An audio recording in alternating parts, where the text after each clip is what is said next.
स्वागत है आपका 9वीं कक्षा में। अब तक हम पढ़ चुके हैं मौर्यकाल। मौर्यकाल के अंतिम शासक के रूप में हम पढ़ रहे थे वृद्धरथ को, जिसकी हत्या उसका सेनापति पुष्यमित्र शुंग करता है। पुष्यमित्र शुंग उसकी हत्या करता है और उसकी हत्या के बाद स्थापना करता है एक नए वंश की, शुंग वंश की। तो अब हम मौर्योत्तर काल में जा रहे हैं, तो वहां हमें 3 वंश देखने को मिलेंगे, शुंग वंश, कर्ण वंश और आंध्र सातवाहन वंश, जिसे किताबों में सातवाहन वंश भी कहा गया है। इस मौर्योत्तर काल के बाद हमारे यहाँ कुछ विदेशी आक्रमणकारी भी आएंगे, जिसमें आप देख रहे होंगे कुषाण, शक, पल्लव, हिंद, यूनानी को जो यहाँ आते हैं। तो ये तो मौर्य साम्राज्य और विदेशी जो आक्रमणकारी हैं उनके बीच का काल है मौर्योत्तर काल। तो मौर्योत्तर काल में सबसे पहले है शुंग वंश। 185 से 73 ईसा पूर्व तक का कालखंड हमें शुंग वंश के अधीन पढ़ना होता है। अगर हम देखें तो शुंग वंश की स्थापना करता है पुष्यमित्र शुंग। पुष्यमित्र शुंग सेनापति था वृद्धरथ का, जो कि अंतिम शासक थे मौर्य साम्राज्य के। उनकी हत्या करता है और शुंग वंश की नींव रखता है।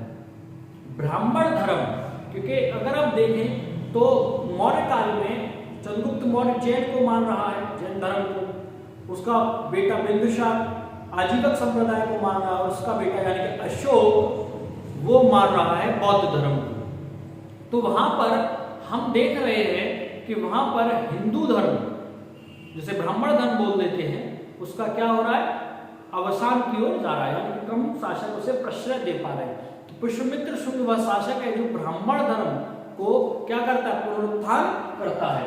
तो ब्राह्मण धर्म का पुनरुत्थान यहीं से होता है, यवनों को पराजित करता है। यवन समझ सकते ना, यूनान के लोग, उनको पराजित करता है। उनको पराजित करने के बाद 2 अश्वमेध यज्ञ करवाता है, 2 अश्वमेध यज्ञ करवाता है। इसके पुरोहित का जो नाम है वो है पतंजलि। पतंजलि आप जानते हैं योग दर्शन के आचार्य थे, और पतंजलि ने पाणिनि की एक पुस्तक है अष्टधाई, उस पर एक टीका लिखी है जिसका नाम है महाभाष्य। अक्सर पूछी जाने वाली किताब है। महाभाष्य की रचना किसने की, तो पतंजलि ने की। मनुस्मृति की रचना भी इसी कालखंड में हो रही है। पुष्यमित्र शुंग के बाद उसके शासकों का जो जीवन काल है थोड़ा सा कम जानने को मिलता है। उसके नाती यानी कि उसके पौत्र के विषय में जानकारी मिलती है। पुष्यमित्र शुंग का जो पौत्र था वो था अग्निमित्र, और अग्निमित्र पुष्यमित्र शुंग का पौत्र था। और इसकी जानकारी हमें कालिदास की पुस्तक मालविका अग्निमित्रम से मिलती है। यह एक प्रेम प्रसंग है मालविका और अग्निमित्र का, जिसमें कालिदास यह पुस्तक लिख रही है। इस वंश का अंतिम शासक देवभूति था। अंतिम शुंग शासक माना जाता है यह देवभूति, और देवभूति की हत्या वासुदेव नामक व्यक्ति करता है। तो वासुदेव हत्या करता है किसकी, अंतिम शुंग शासक देवभूति की, और वासुदेव स्थापना करेगा कर्ण वंश की। तो दूसरा वंश है आपका कर्ण वंश। आप समझें, कर्ण वंश यह संस्थापक है कर्ण वंश का। वासुदेव स्थापना करा कर्ण वंश। कर्ण वंश ज्यादा समय लंबे समय तक रहा नहीं है, तो फिर उसको पढ़ना उतना आवश्यक भी नहीं है, मगर कभी कभी पूछ लिया जाता है कर्ण वंश के संस्थापक कौन थे। सुशर्मा अगर बात करें तो सुशर्मा इस वंश का अंतिम शासक है, अंतिम कर्ण वंश का शासक है सुशर्मा, जिसकी हत्या शिमुक नामक व्यक्ति कर देता है। शिमुक हत्या करता है और शिमुक स्थापना करता है मध्य और दक्षिण भारत के सबसे शक्तिशाली राजवंश की, जिसका नाम है सातवाहन वंश।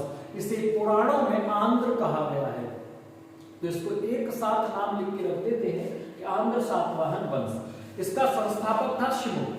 शिमुक सातवाहन वंश का संस्थापक है और अपनी राजधानी बनाता है गोदावरी नदी के तट पर प्रतिष्ठान। राजधानी है इसकी प्रतिष्ठान। अब हम देखें तो सातकर्णी प्रथम, इसके महत्वपूर्ण राजाओं को हम पढ़ रहे हैं।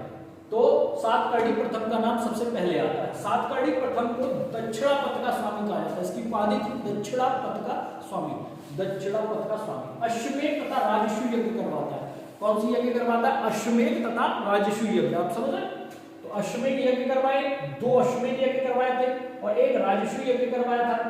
नाना घाट शिलालेख यानी कि एक अभिलेख मिल रहा है। तो नाना घाट शिलालेख की जो जानकारी है वो किससे मिलती है, हमें सातकर्णी प्रथम की जानकारी नाना घाट शिलालेख से मिलती है। अगर हम अगला देखें तो हाल 4 वर्ष शासन कर रहा है लगभग, कितने वर्ष? 4 वर्ष। यह अगर हम देखें सातवाहन वंश में 17वां शासक है। कौन सा शासक है? 17वां।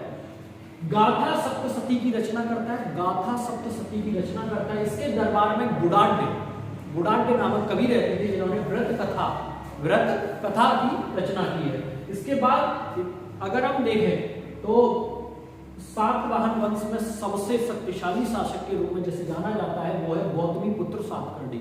माता का नाम गौतमी बलश्री था, इसलिए पुत्र का नाम गौतमी पुत्र सातकर्णी पर। नहपान को पराजित करता है, नहपान उस समय का एक शासक है, उसको पराजित करता है और नहपान प्रकार के सिक्के चलाता है। उसी के नाम पर उसको पराजित करने के बाद सिक्के चला रहा है। माता का नाम गौतमी बलश्री, और गौतमी बलश्री अपने पुत्र के लिए एक अभिलेख की रचना करवाती है जिसका नाम है नासिक अभिलेख।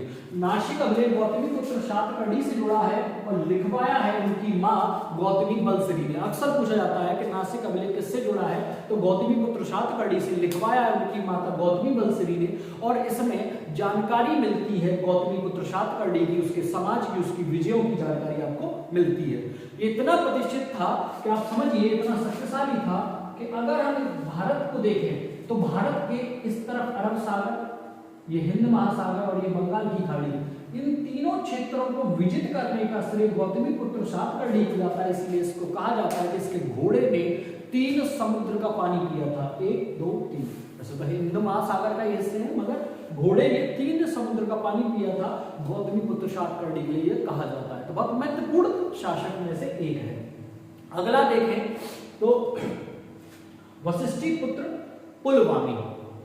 वशिष्ठी पुत्र पुलवामी, इन्हें अगर देखें तो पुराणों में इनका वर्णन मिलता है। इनको पुराणों में पुलोमा कहा गया है।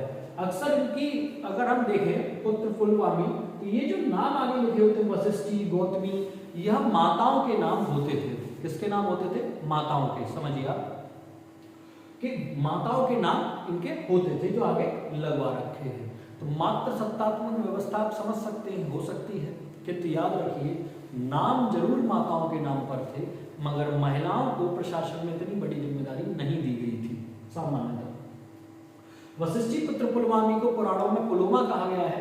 इसके बाद एक राजा आते हैं, उनका नाम है यज्ञश्री सातकर्णी।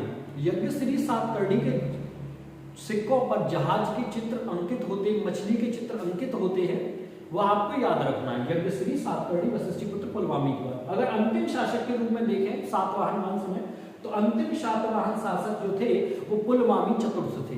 पुलवामी चतुर्थ अंतिम सातवाहन वंश के शासक। अगर हम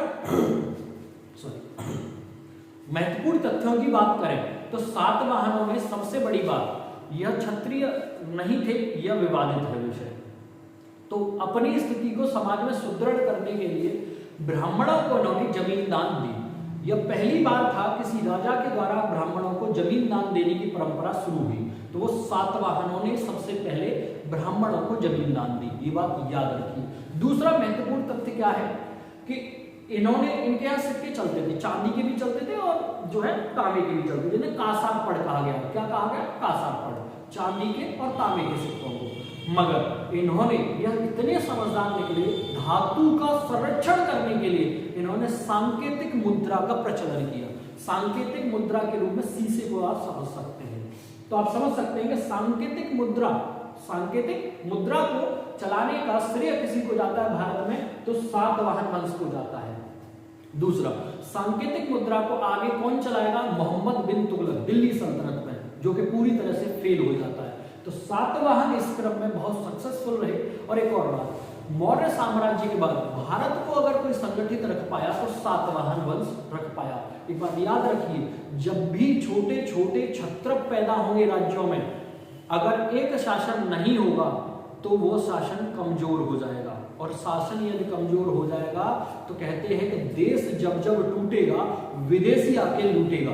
तो ये जो पृष्ठभूमि है कि सातवाहन वंश जब समाप्त होता है तो छोटे क्षत्रप पैदा होते हैं और इसी क्रम में विदेशी भारत आते हैं और भारत में तबाही मचाते हैं, मगर वह विदेशी ज्यादा दिन तक टिक नहीं पाते क्योंकि उसके बाद गुप्त साम्राज्य उनके सर पर आकर बैठता है। तो वह व्यवस्था जो विदेशियों ने भारत में शुरू की वो हमारी कल की कक्षा में है, जब हम विदेशी आक्रमण को पढ़ रहे होंगे, और 4 हैं, स्पष्ट कर देते हैं यहीं पर, हिंदू यूनानी, दूसरे शक, तीसरे पहलव और चौथे हैं कुषाण। तो इन सारे चारों विदेशियों को कल हम अपनी अगली कक्षा में शुरू कर रहे होंगे। आप अपना स्क्रीनशॉट ले सकते हैं।